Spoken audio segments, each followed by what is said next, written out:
नाज़रीन, पाकिस्तान ने एक जदीद तरीन रिमोट सेंसिंग सैटेलाइट खला में भेज दिया है। पाकिस्तान ने ये सैटेलाइट लॉन्च करके दुश्मन के जितने भी नापाक अज़ाइम थे उनको मलिया मेट कर दिया है। पाकिस्तान की सर्विलेंस अब मजीद मजबूत हो जाएगी इस खित्ते में।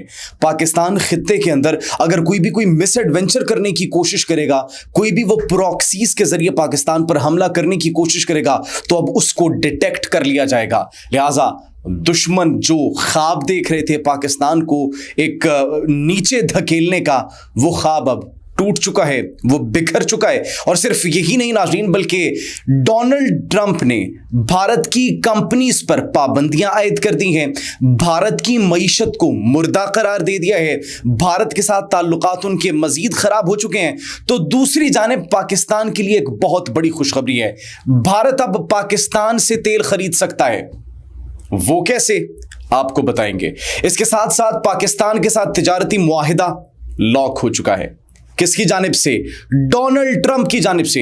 एक जानिब नाज़रीन उन्होंने अपने सोशल मीडिया के प्लेटफॉर्म्स पर भारत के ऊपर जो डील्स थी उनके हवाले से अपडेट शेयर की कि हम भारत पर 25% टैरिफ आयद कर रहे हैं। दूसरी जानिब नाज़रीन उन्होंने फिर यह बात भी कही कि भारत की मईशत मुर्दा है। और फिर तीसरी जानिब नाज़रीन पाकिस्तान के साथ जो उन्होंने डील की है, पाकिस्तान का खैर मकदम किया और पाकिस्तान के साथ जिन जिन सेक्टर में डील हुई है उनकी तफसीलात जब पेश की गई तो नाज़रीन भारत के लिए यह एक बहुत बड़ा जनाटेदार थप्पड़ था जो कि उनके मुंह पर रसीद किया गया डोनाल्ड ट्रंप की जानिब से कि उनकी कंपनीज एक तो ब्लॉक हो चुकी हैं, उनकी मईशत मुर्दा हो चुकी है, पाकिस्तान से वो तेल कैसे खरीदेगा। That's an interesting point. तो ये तमाम तर बातें आपको बताएंगे अपने आज के इस व्लॉग में। आप सब पर सलामती हो, मुझे जवाद यूसुफ कहते हैं। नाज़रीन सबसे पहले बात करते हैं कि पाकिस्तान ने जो चीन से अपना जदीद तरीन एक रिमोट सेंसिंग सैटेलाइट जो है वो लॉन्च कर दिया है। पाकिस्तान के लिए एक अच्छी खबर है, बड़ी खबर है।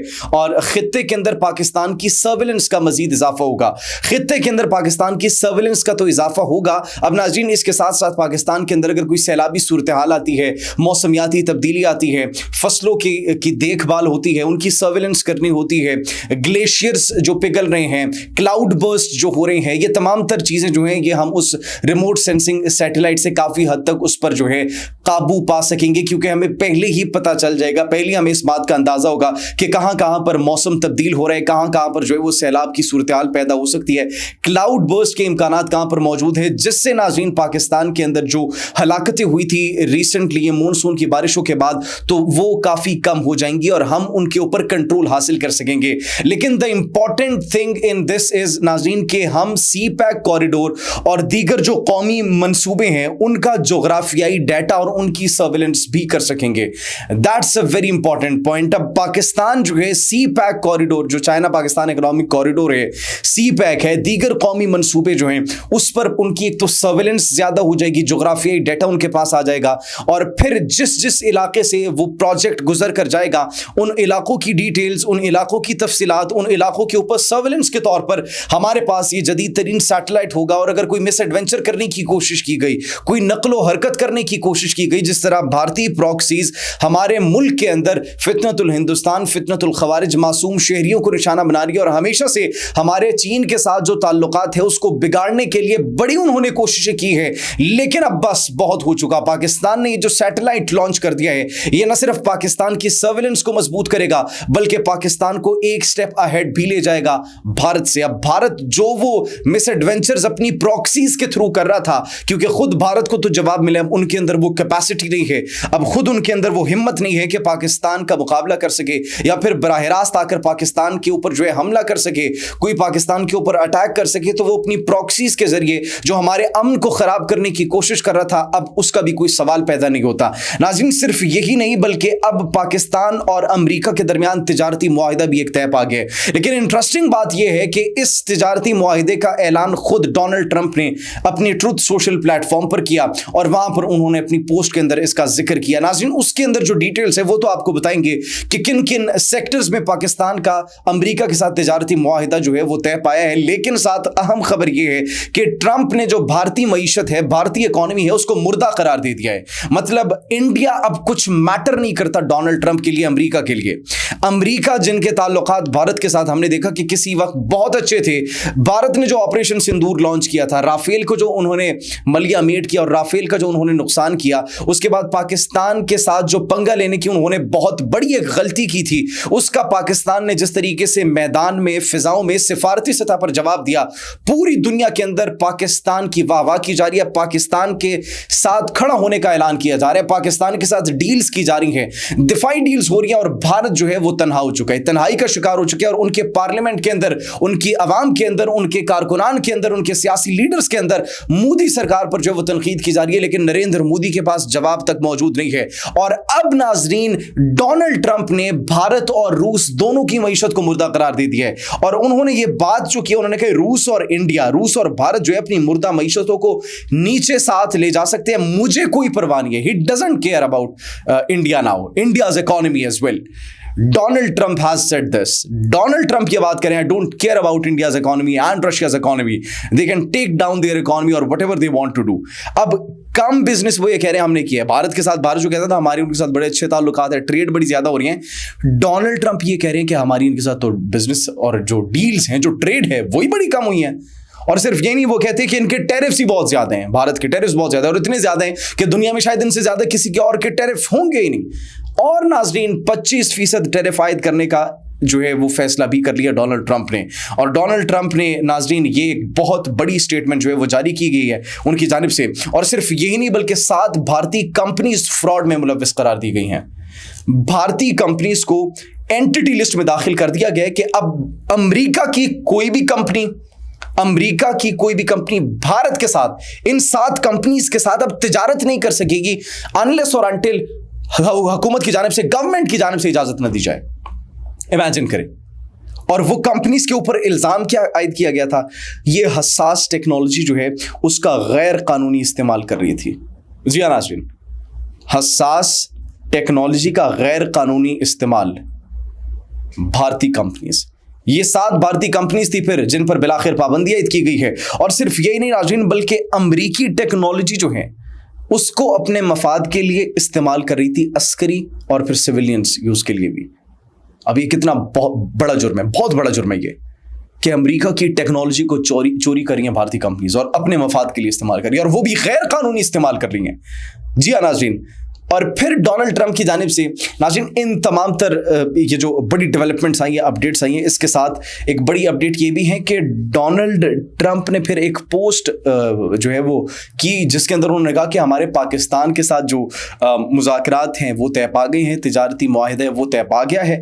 और वज़ीर ख़जाना हमारे जो है सेनेटर मोहम्मद औरंगज़ेब, ये अमरीकी वज़ीर तिजारत से जो उनकी मुलाकात हुई थी, उसके बाद डोनाल्ड ट्रंप ने ये पोस्ट की और उन्होंने कहा कि मुख्तलिफ सेक्टर्स पर जो है पाकिस्तान के साथ अब ट्रेड्स हुआ करेगी, जिनके अंदर तवानाई का शोबा है, मादनियात का शोबा है, आईटी का शोबा है, क्रिप्टो करेंसी का भी शोबा है। लेकिन नाज़रीन अब यहां पर भी जो बात समझने वाली है, जो इंपॉर्टेंट बात है, उन्होंने ये कहा कि हम पाकिस्तान के साथ तेल के ज़खायर के ऊपर भी जो है वो मामलात बढ़ाने वाले हैं और वहां पर भी उनके साथ हमारी ट्रेड डील्स चल रही हैं। और क्या पता, किसको मालूम हो कि कल को शायद भारत पाकिस्तान से तेल खरीदने पर मजबूर हो जाए। अब अंदाजा लगाएं, भारत, उनकी मईशत उनसे नहीं संभल रही, उनकी दिफाई डील्स उनसे नहीं संभल रही, उनकी साख नुकसान उनको कितना पहुंचा है, खुद किसकी वजह से, नरेंद्र मोदी की वजह से। पूरी दुनिया के अंदर थू थू की जा रही है, साइड लाइन लगा दिया गया है। उसके ऊपर डोनाल्ड ट्रंप ये कह रहे हैं कि पाकिस्तान के साथ जो हमारी तेल के ज़खायर की डील्स हुई हैं, ऐन मुमकिन है, क्या पता, कि मुस्तकबिल में भारत पाकिस्तान से तेल खरीदे। ये जो भी पानी बंद करने की धमकियाँ देते हैं, इनकी तो ट्रांसपोर्ट मुकम्मल तौर पर बंद हो जाएगी, इनकी तो फैक्ट्रीज मुकम्मल तौर पर बंद हो जाएंगी। पानी आप बंद करने की बात करते हैं, आपने पानी हमारा बंद किया, आपके अंदर खुद वहाँ पर आपके इलाकों में सैलाब आ गए। ब्रह्मपुत्र के ऊपर चीन ने सबसे बड़ा मेगा डैम बनाने का जो प्रोजेक्ट शुरू किया है, अब आपको अपनी फिक्र करनी चाहिए कि आपने उसको किस तरीके से कोप करना है, आपने उसको किस तरीके से काउंटर करना है। क्योंकि वो धमकियां, वो गिदड़ भपकियां जो आप देते थे, अब वो खुद आपके साथ हो रही है, तो आपको अंदाजा हो रहा है कि the situation is getting critical. The situation is getting intense. नाज़रीन, एक जानिब ये सब कुछ हो रहा है, दूसरी जानिब अगर बात की जाए, रूस ने दुनिया का जदीद तरीन एक खतरनाक क्रूज मिसाइल का एक कामयाब तजुर्बा किया है।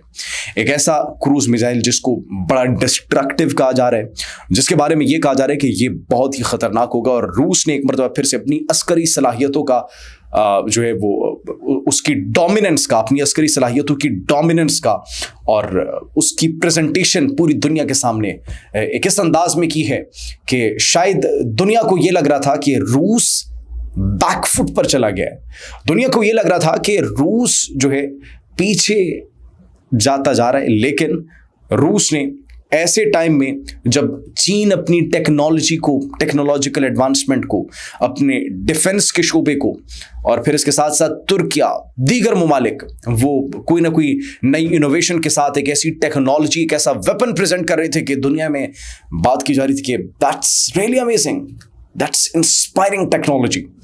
चाइना की बात की जाए, पाकिस्तान की बात की जाए, फिर उसके बाद तुर्किया की बात की जाए, एग्जीबिशंस जितने ये हो रहे थे, लेकिन रूस ने ये जो नाजरीन ख़तरनाक क्रूज मिसाइल का इफ्तिताह किया है, शो ऑफ पावर जो उन्होंने करवाई है, ये न्यूक्लियर सबमरीन के अंदर, ओरियल न्यूक्लियर सबमरीन के अंदर, that is considered very dangerous and deadly.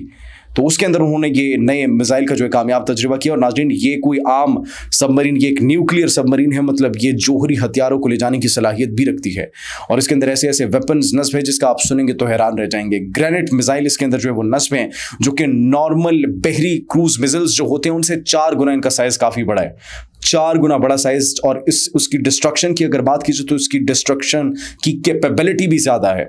और टोटल अगर बात की जाए, एक ओरियल ये सबमरीन के अंदर तकरीबन 24 मिसाइल्स जो हैं ये नस्ब होते हैं, 24 ये क्रूज मिसाइल्स। अब नाज़रीन, ये रूस ने जो दुनिया का नया खतरनाक तरीन क्रूज मिसाइल दुनिया के सामने लॉन्च किया, ये उनकी बहरी सलाहियतों को मजीद मजबूत कर रही है और दुनिया को दिखा रही है कि रूस भी किसी से कम नहीं है। रूस चाहे खामोश था, रूस चाहे थोड़ा सा दुनिया के मामलात को देख रहा था, लेकिन इसका मतलब ये नहीं कि हमारी अस्करी सलाहियतें कमज़ोर हो चुकी हैं। और इसका एक अहम इम्पैक्ट होगा यूक्रेन के साथ रूस की जारी जंग पर भी, क्योंकि यूक्रेन और रूस के दरमियान जो कशीदगी है वो अभी तक कम नहीं हुई, वो दिन ब दिन बढ़ती चली जा रही है। कभी रूस की जानिब से अटैक्स किए जाते हैं तो कभी यूक्रेन की जानिब से अटैक्स किए जाते हैं, and the attacks are ongoing between Russia and Ukraine, the conflict is ongoing. और भारत जो है उनके लिए एक बहुत बड़ी खतरे की घंटी पाकिस्तान ने बचा दी है, और वो ये बचाई है कि पाकिस्तान ने अपना सैटेलाइट, रिमोट सेंसिंग सैटेलाइट भी लॉन्च कर दिए खला में। अब भारत उसका जवाब कैसे देगा? नरेंद्र मोदी ने जो तकरीर की थी उसके अंदर नाजरीन इतना बैड इम्पैक्ट, इतना बुरा इम्पैक्ट पड़ा कि कल जब पार्लियामेंट का सेशन हुआ था, पार्लियामेंट के सेशन में ऑपोजिशन पार्टीज ने वॉकआउट कर दिया, खाली था बिल्कुल उनका पार्लियामेंट। उन्होंने कहा वजीर दाखिला अमित शाह को कि आप बिल्कुल बात करेंगे, इसका मतलब ये मतलब नहीं है कि ऑपरेशन सिंदूर के मुताल्लिक या फिर जो भारत के ऊपर जो बातें की जा रही हैं, जो टॉक्स हो रही हैं भारत के रिलेटेड, हम आपसे उसका जवाब नहीं जानना चाहते। आप दे सकते होंगे, आप केपेबल होंगे, लेकिन यहां पर जिम्मेदारी बनती थी नरेंद्र मोदी की, यहां पर जिम्मेदारी बनती थी वजीर आजम की कि वो आए और वो जस्टिफाई करें उन तमाम तर क्लेम्स को जो दुनिया कर रही है, उन तमाम तर बातों को जो कि अमेरिकी सदर डोनाल्ड ट्रंप कर रहे हैं, उन तमाम तर चीजों को जो कि पाकिस्तान एक जानिब बढ़ाता चला जा रहा है, तो दूसरी जानिब आप देखें कि आपके वजीर आजम क्या कर रहे हैं। वो तो अभी तक जस्टिफाई नहीं कर सके किसी चीज को, वो तो डोनाल्ड ट्रंप को अभी तक नहीं कह सके कि आप झूठ बोल रहे हैं। तो इन चीजों के सवाल, इन सवालों के जो है वो जवाब जो है ये जायज हैं, और इनको एक ही बंदा सिर्फ जस्टिफाई कर सकता है, वो है नरेंद्र मोदी। लेकिन नाज़रीन, वो जस्टिफाई करेंगे क्या? आप खुद सोचें, क्या वो जस्टिफाई करेंगे? बिल्कुल भी नहीं करेंगे, क्योंकि उनके पास जवाब ही नहीं है। उनके राहुल गांधी के जो 4 उन्होंने अहम पॉइंट्स रखे थे, उनका जवाब अभी तक उन्होंने नहीं दिया, तो क्या वो इन चीज़ों को जस्टिफाई करेंगे? आप क्या समझते हैं कि क्या वो मीडिया पर आकर, पार्लियामेंट के अंदर आकर जस्टिफाई कर पाएंगे इन चीज़ों को, या फिर नहीं? भारत के लिए एक नया मईशत का बॉम्ब तैयार कर लिया अमेरिका ने, जो कि उन पर बहुत जल्द गिरा दिया जाएगा। आप क्या सोचते हैं इस हवाले से कमेंट सेक्शन में जरूर बताइएगा। अपना बहुत ख्याल रखिए। अल्लाह निगहबान।